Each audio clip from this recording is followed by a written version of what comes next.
Hello everyone, in this video I will show you how to buy ETFs on Schwab. By the way, if you live in the US and you want to save money for your retirement, I have a free gift for you later in the video.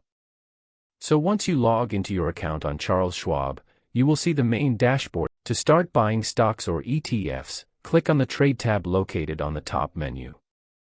After clicking it, you will see multiple trading options such as all-in-one trade, stocks and ETFs, options, mutual funds, and more. For this tutorial, we'll focus only on stocks and ETFs, so click on that option. Now you'll be taken to the trading screen where you can enter the ticker symbol of the stock or ETF you want to buy. Once you enter the symbol, Schwab will display useful information including the current market price, bid and ask prices, previous close, daily range, and the 52-week range. Next, under Action, select Buy. Then enter the quantity of shares you want to purchase. If you only want to buy one share, simply type in 1. Charles Schwab also allows investors to buy fractional shares through their Stock Slices program, which lets you invest with as little as $5 per slice in eligible stocks. But for this example, we'll stick with purchasing one full share. After entering your order details, you can choose the order type you want to use. Many beginners prefer using a market order because it buys the stock at the current available market price. Once everything looks good, click on Preview Order to review the details of your trade before submitting it.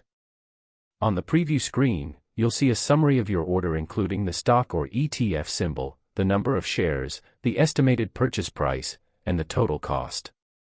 Double-check the information carefully, and if everything looks correct, click Place Order.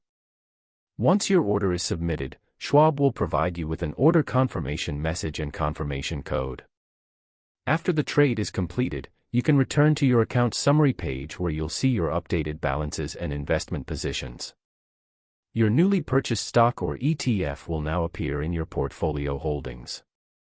And that's how simple it is to buy ETFs on the Charles Schwab trading platform. These days, many Americans are looking for alternatives to traditional retirement accounts. But did you know you can legally buy physical gold coins as part of your retirement savings? It's called a gold IRA, and most people don't even know about it. If you want to learn how it works, I've linked a free guide from Augusta Precious Metals in the description below. It's packed with lots of useful information, so check it out. If you want to learn more about Augusta Precious Metals and how they can help you set up a gold IRA, there's a detailed review that goes over everything you need to know. The video should be up on your screen right now, so just click it to start watching.